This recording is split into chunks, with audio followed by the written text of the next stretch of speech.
top stories this evening, sponsored by Courts, bringing value home. Jagdeo dubs Mohamed the most corrupt Guyanese. PPPC fearful of being dragged into a minority government. Jagdeo talks about a backdoor alliance. Mohamed optimistic about US sanctions being lifted, says lawyers working overtime. And Figueira's departure from APNU driven by personal ambition rather than moral conviction. Alexander. HGP Nightly News begins now.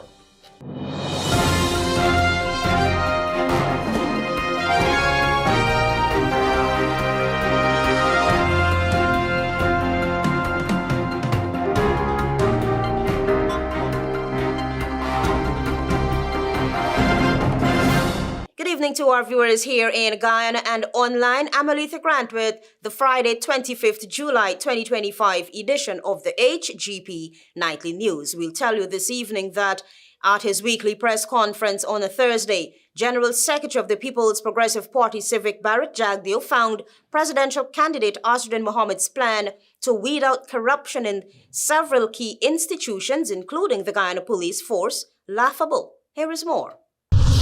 General Secretary of the People's Progressive Party Civic and the country's sitting Vice President Barrett Jagdeo didn't hold back Thursday at his weekly press conference. In his true form and fashion, he tore into businessman and presidential candidate Azarin Mohamed, dismissing his pledge to refuse a presidential salary as, quote-unquote, laughable and insulting to the intelligence of the Guyanese people. Jagdeo's fiery remarks came one day after Mohamed's campaign speech addressing supporters at a political meeting at Parfait Harmony on the west bank of Demerara. Mohamed told the gathering that he would give up the president's salary and donate it to charity if elected president after the upcoming general and regional elections. But Jagdeo found Mohamed's remarks as comical, slamming the declaration as a hollow public stunt meant to distract from what he described as the candidate's alleged, quote-unquote, deeply corrupt past. A man sanctioned for gold smuggling by the United States of America, the Treasury, a man who has been accused of money laundering by Reuters, of drug smuggling by Reuters, who have been accused of murder. He has been implicated in torture, in trafficking of people, talking about fighting corruption. But as Jagdeo spoke fervently about Mohamed's alleged ties to corruption, it was he who not so long ago was placed in the same position and was accused of corrupt practices during a revealing Vice News report. The report allegedly captured conversations suggesting an agreement where access to the PPPC's front man and favorable business dealings, particularly with Chinese businessmen, could be facilitated in exchange for undisclosed benefits. What about within your government? Do you accept bribes? No, I don't. We've spoken to a number of Chinese business people in Guyana who said that you do accept bribes, and they have said that, in fact, it's the only way to get a business done. Yeah, well, I can't comment on that. You can just sit there and fabricate that. Unless you say who the person is, I can't comment on anonymous people. Okay, well, let's talk about specific individuals. What is your relationship with Mr. Su Jurong? Su? Oh, Su? My relationship? Nothing. He's a tenant in my place, yeah. And he's a good friend of yours? Yes, yes, he is a friend of ours. He claims that through his very close relationship with you, that he's able to get any deal done. Well, I don't. Do you use middlemen like Sue in order to take money on your behalf so that you can keep your hands clean? No. The answer is no.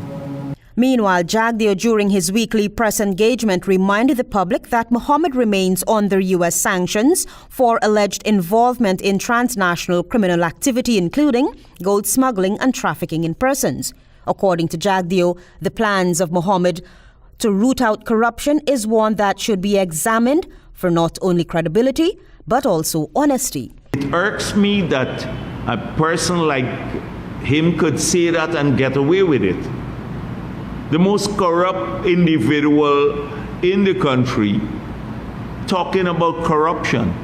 Mohamed's campaign has yet to respond directly to Jagdeo's latest remarks, but his team has continued to frame his candidacy as a fresh alternative to traditional politics, positioning him as a man of the people. As the campaign trail heats up ahead of the September 1 elections, the verbal clash between the ruling PPPC and the opposition are intensifying, with corruption, credibility and character at the center of the political crossfire. The People's Progressive Party civic government seems to be getting nightmares on the thought of the party being pushed into a minority government come September. Travis Chase reports. The possibility of the People's Progressive Party civic being a minority government after the September 1 polls seems to be haunting the party's executive, so much that the party's General Secretary Barrett Jagdeo is suddenly talking about a hearsay master plan to draw the PPP below 50% in Parliament. There is this master plan of collaboration behind the scenes between Azarin MOHAMED and APNU and AFC. And the objective is to bring the PPP under 50% in the parliament. When former President Donald Ramotar headed the PPPC's ticket in 2011, the party garnered 32 seats and the combined opposition held on to the 33 others. Ramotar had hoped then that such a parliamentary makeup would have been a walk in the park until he was forced to prorogue Parliament and the country was preparing for snap elections. Mr. Jagdeo is fearful of such a déjà vu, where every piece of financial paper went through scrutiny from the parliamentary majority. They're hoping for a repeat of 2011. You know 2011, the PPP won the presidency but did not have the majority in parliament. And thereafter, the country suffered. An obviously worried Barrett Jagdeo accused the opposition of even collaborating with the devil to bring the PPPC to a parliamentary minority. And the sentiment is that we will collaborate with the devil. We just don't hate the PPP so much. We don't want PPP for whatever. Even if they do a great job, we just don't want them. The party's General Secretary was then pressed for an answer on should the PPP be pushed into a minority. Would the party be willing to work with any other candidate from any other political party or parties? We've done our polls, and I'm sure they have done the polls too, and they know what the outcome is. It's unhinging a lot of people. They've already made it clear, anything but the PPP, that's their motto now, anything but the PPP, APNU and AFC and any of the others. Mr. Jagdeo then cautioned his party's supporters to be vigilant at the polls. Travis Chase, HGP Nightly News. A presidential hopeful is optimistic that sanctions imposed on him by the United States will be lifted. Here again is Travis Chase. One day after United States Ambassador to Guyana Nicole Theriot expressed concern over the possibility of Azarin Mohamed, who is sanctioned by OFAC, becoming a member of parliament, the presidential candidate of the Reinvest in Nationhood Party Thursday expressed confidence that the sanctions imposed by the U.S. against him and his father, along with their business, will be lifted. The presidential hopeful was at the time addressing members of the media at his party's much-anticipated manifesto launch. My lawyers in the United States of America, they are presently working with OFAC to get me delisted. And I think I'm being very optimistic that very soon I will be delisted. The politician is confident that should he be elected into government, the United States government will work along with his government. If you listen to Ambassador yesterday, Miss Nicole, she mentioned that she can work with other members of the team. Not specifically me, if you can recall that. Azarin Mohamed said his decision to enter the presidential race was not to gain, but because of the cries of the people. This is the first time that I would agree with Barrett Jagdeo. This is a sovereign nation. This is the will of the people. They want me to run for office. That is why I declared my candidacy, because of the people of this country. Mohamed, his father Nazar Mohamed, and their businesses were sanctioned by the U.S. government in 2024 over tax evasion and gold under-declaration. May Thomas was also sanctioned for her role in enabling the businessmen, according to OFAC. Travis Chase, HGP Nightly News. Thanks, Travis. Join us after the break. We have more news for you. Welcome back. You with the HGP Nightly News. With bold promises of bigger pensions, higher wages, and lower taxes made by the We Invest in Nationhood party, questions are already being raised about whether this will be enough to sustain Guyane's economy. Let's take a closer look at what's being promised, who stands to benefit, and what it all means for the country's financial future. With national elections on the horizon, the We Invest in Nationhood WIN political party launched its 2025 manifesto on Thursday, unveiling a series of sweeping financial promises that its leader, Azarin Mohamed, says are aimed at giving Guyanese a fair share of the country's wealth. From major increases in public assistance and pensions to lower taxes and higher wages, the party's platform is positioned as a direct response to what it sees as economic inequality in the midst of Guyane's oil boom. Public sector wages are expected to rise by as much as 50%, and Mohamed indicated plans to engage the private sector on increasing the national minimum wage. These wage proposals, paired with tax adjustments, include raising the income tax threshold from $130,000 to $200,000 and reducing pay to 20%, suggesting a redistribution strategy aimed at putting more disposable income in the hands of workers. The party also promises to cut VAT from 14% to 10% and expand the list of VAT-free goods. While the promises may sound appealing to voters struggling with the rising cost of living, they raise serious questions about economic stability. Guyane's economy has expanded rapidly in recent years due to offshore oil production, with significant growth in GDP and state revenues. However, Guyana remains heavily reliant on imported goods. It also has a limited industrial base and faces institutional weaknesses in public finance management. In that context, doubling pensions and significantly increasing public assistance and wages would dramatically raise recurrent expenditure, placing pressure on an already stretched public service system. Mohamed's argument, however, is that these promises can be paid for by cutting inefficiencies and inflated contracts in the national budget, but without a clear fiscal framework, that explanation leaves gaps. Well, the pensioners, we have about 5,000 pensioners in the country. It will cost us $60 billion per year. On your increases? Yes, on my increases, $60 billion. And tax concessions, when they have to give up those, how much it will cost the Treasury annually? We average about $200 billion total, and we have the money, sir.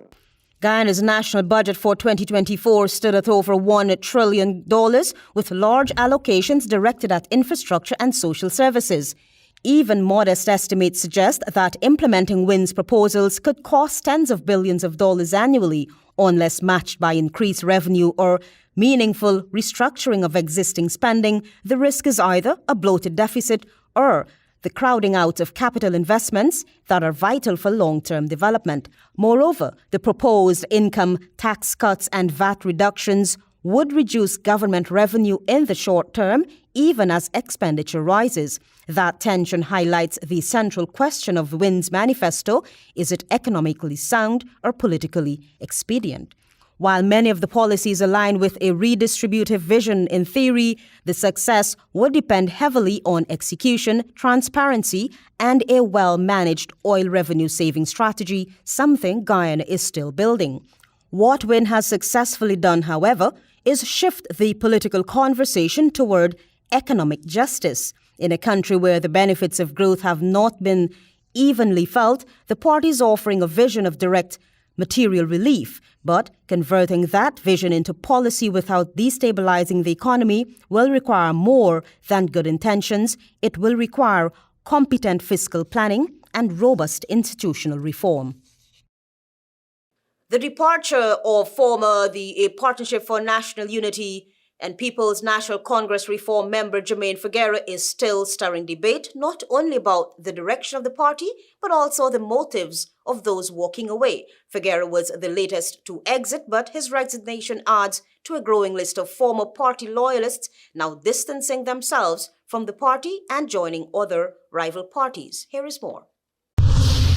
In his exit statement, former member of a Partnership for National Unity, Jermaine Faggera, described the party in simple terms as quote-unquote toxic and accused its leadership, particularly its presidential candidate Aubry Norton, of stifling internal democracy. Faggera was candid during a recent interview and said APNU had become disconnected from the people it claims to represent, lamenting what he called a lack of vision and sincerity in dealing with the issues facing ordinary citizens. Faggera said he could no longer be part of a movement that suppresses growth, silences new voices, and prioritizes power over purpose. But not everyone is convinced. His move was principled. During a recent interview, veteran political figure Vincent Alexander opined that Faggera's decision was driven more by personal ambition than moral conviction. Speaking in the capacity of a member of the APNU, Alexander questioned not only the timing, but also the possible motive behind Faggera's decision. This fails to deliver where he should have been agitating for them to be there. It's not easily understood. There may be a good reason. I can't yet. Maybe he believes that he might be able to do more from the inside. Probably. In that circumstance, he has to admit his failure. Right. He can't just Failure to advocate from the outside. He can't just distance himself and say that they're not good and going here is good. Alexander pointed out that Faggera's home base, Linden, remains deeply underserved despite repeated promises from the incumbent. He suggests that Faggera had failed to deliver for his constituency and might have been looking to secure his own political future elsewhere. The PNC started a project, a track project. That project is releasing from after 5 years. Both of those two things fall within the realm of country utensils. Yes. He's a Chinese. The government has failed to deliver on those things. Which he should have been agitating for. But he now prefers a candidate at the government which fails to deliver where he should have been agitating for them to be there. Following his resignation, Faggera then threw his support behind President Irfan Ali as he endeavored to secure a second term. Presidential candidate for a Partnership for National Unity, Aubry Norton, is putting ExxonMobil on notice that under an APNU-led government, he will demand a full-scale review of Guyanese's controversial 2016 oil contract, regardless of the existing agreement. A Partnership for National Unity, APNU presidential candidate Aubry Norton says he plans to engage with ExxonMobil on the 2016 production sharing agreement because of the incumbent's lenient stance towards the company. Mr. Norton made this known on Friday at a press conference held at Congress Place, Ohio. We intend to engage Exxon on every aspect of the contract that we believe can be utilized to increase the benefit to the people of Guyana. There is criticism that the 2016 Sabo Block Production Sharing Agreement, PSA, which was signed during the previous administration, was locked in a 2% royalty rate, while exempting the oil giant and its partners from corporate taxes. ExxonMobil has continuously maintained that the agreement is non-negotiable and financially stable, but APNU leader Aubry Norton insists that the subject should be reviewed. I have already engaged Guyanese in the diaspora who have experience in terms of dealing with multinational corporations, especially in the oil sector. And so there will be an advisory group that will help us as we move forward. The APNU presidential candidate has been vocal regarding a proposed review of the oil and gas industry, including project ring fencing, taxation, environmental obligations, decommissioning costs, transparency, auditing, local content, and shared management of operations. Although Exxon from the outset has ruled out the possibilities of renegotiating the 2016 production sharing agreement due to its financial terms and conditions, Norton made it clear that the law has such provisions. The law provides for us to engage and make the changes, and we intend to address it based on the law. The seasoned politician also vowed to establish a professional and independent petroleum commission should his party be elected to government from September. Antonio Day reporting for the HGP Nightly News. More news after this break. Stay tuned. Welcome back. You with the HGP Nightly News. Antonio Day tells us that respective signatories to the Global Biodiversity Alliance, including Guyana, has committed towards building a robust accountability system that gears at measuring the magnitude of biodiversity sustained. Here is more. President Irfan Ali announced that Guyana will become the first country in the world to implement a fully standardized border-to-border national biodiversity monitoring system by 2030. He made this disclosure on the final indoor session of the Global Diversity Summit, which concluded at the Artichoke Conference Center on Thursday. Guyana has announced the launch of the National Biodiversity Management Monitoring Strategy. Guyana will implement a fully standardized border-to-border biodiversity monitoring to support the effective valuation of Guyana's greatest asset. The National Biodiversity Information System, which was launched during the summit, will gather and analyze data on the country's plants, animals, and ecosystems to help guide decisions and policies that support sustainable development and conservation. We want a transparent system, a system in which there is measurement and evaluation, and a system in which there is accountability. According to President Ali, he stated that the initiative shows Guyana's commitment to protecting the environment and will create a new global standard for biodiversity accountability at the national level. This groundbreaking effort, catalyzed by our convening this week, all of us convening this week at the inaugural Global Biodiversity Alliance Summit, will set a new global benchmark for national-scale biodiversity accountability. Moreover, the government on Thursday signed a letter of intent with Sylvania, a global natural capital investment platform, to develop innovative methods for valuing and financing biodiversity. This agreement was established on day 2 of the just concluded Alliance Summit, involving government officials, indigenous peoples, biodiversity experts, and private sector leaders to enhance ecosystem protection. The country has secured payments for forest climate services, including partnership with Norway that led the sale of REDD plus carbon credits to companies like Apple and Hess Corporation. Sylvania, a $500 million investment platform launched by Mercuria, invests in nature-based solutions across Latin America, Africa, Europe, and Asia, focusing on ecosystem restoration. Antonio Day reporting for the HGP Nightly News. The park rain will come alive over the weekend as Panjam in the village will light up the atmosphere with pulsating rhythm of steel pan and Guyanese diversity. Nightly News' Antonio Day sat down with the event's coordinator and filed this report.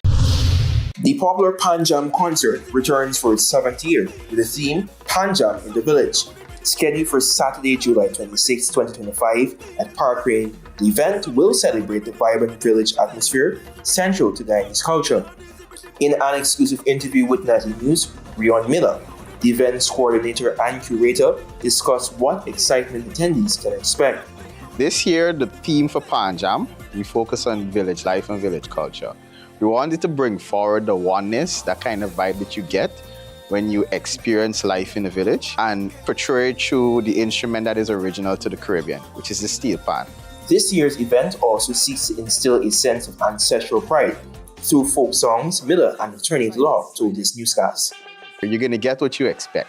You're going to have your soca, your dancehall, your chutney, your reggae, but we're also trying to incorporate aspects of folk songs and national songs to exemplify what Guyana has to offer, and that tradition that seems to be dying away within our musical culture. Joshua Reguello, a regional sensation, will return to the Panjam stage in 2025, bringing the village vibe.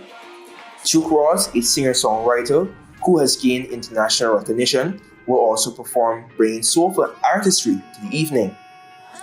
Carlvin Barnett and Nikita, who are known for their captivating performances, will be performing at the exhilarating event. Saxophonist Roy Stewart and Jesse Skulls will add melody to the evening's music, while soloists Grace Sparman and Clayton Daniels will also put their musical skills on full display. All of the action takes place during the show's second half, which features a battle between two sizable steel pan bands. So we're going to be having the Anson McCall Parkside Steel Orchestra and the Palm Grove Steel Orchestra.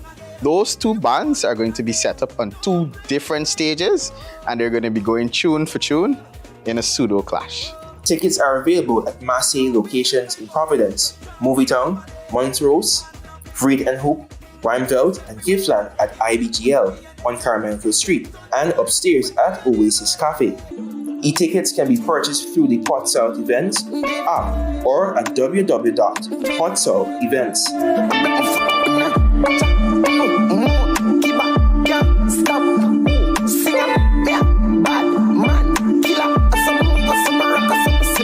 I am Antonio reporting for the HGP Nightly News.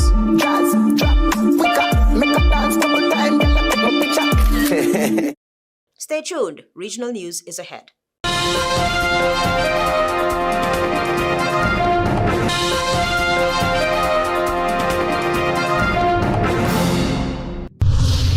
Good evening and welcome to Friday's edition of the Regional News. Starting off with news in Jamaica. Traffic cop O'Dane Davison, who was accused of soliciting money from a motorist along the Spanish Town bypass in St. Catherine, was on Wednesday freed of corruption. A constable from St. Catherine North Traffic Department was acquitted after acting senior parish court judge Janelle Nelson Gale upheld a no-case submission from his attorneys. The case was heard at the Night Court at the Portmore Outstation of the St. Catherine Parish Court. It was alleged that on October 21, 2023, the policeman was soliciting money from a motorist when undercover cops swooped down and arrested him. He was later charged with the breaches of the Corruption Prevention Act, following a ruling by the Office of the Director of Public Prosecutions. Davidson made several court appearances and maintained his innocence throughout. He was granted bail during his proceedings.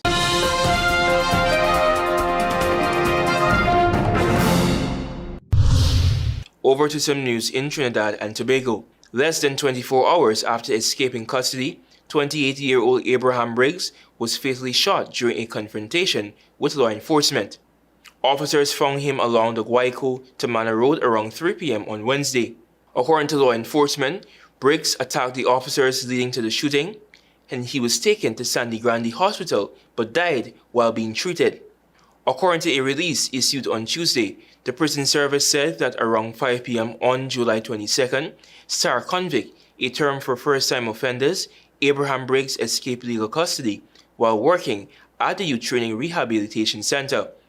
And I quote, "An alarm was raised and officers attached to the emergency response unit responded. The Ruka police were also contacted, and a search is currently underway for Briggs in all surrounding areas," the release said. He was serving a 6-year sentence for robbery with aggravation and was expected to be released from prison in March of 2029. His last known address is 67 Brooklyn Bridge Road Settlement, Sandy Grande, and he was considered to be armed and dangerous.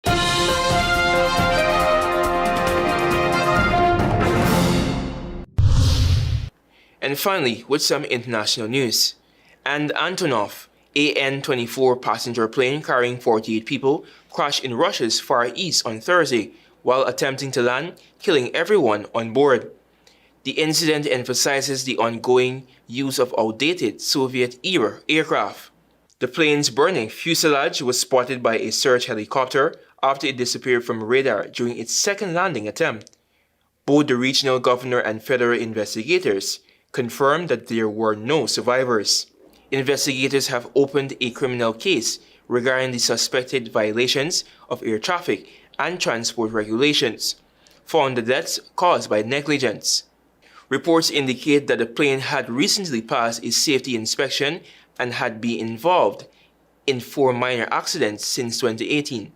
The crash is likely to raise new questions about the viability of continuing to fly such old planes in far-flung corners of Russia at a time when the Western sanctions had crimped Moscow's ability to access investment and spare parts. It may also prompt other countries that operate the aircraft to review their fleets. North Korea, Kazakhstan, Laos, Cuba, Ethiopia, Myanmar, and Zimbabwe operate the AN-24 according to the authoritative Russian planes web portal. A helicopter video showed smoke rising from a crash site in a hilly forest about 15 kilometers from Tinda. With no roads available, rescue teams had to use heavy machinery to reach it. President Vladimir Putin offered condolences to the victims' families and observed a minute's silence at a government meeting. Thank you for watching. I'm Antonio Day. Do have a great weekend and do be safe.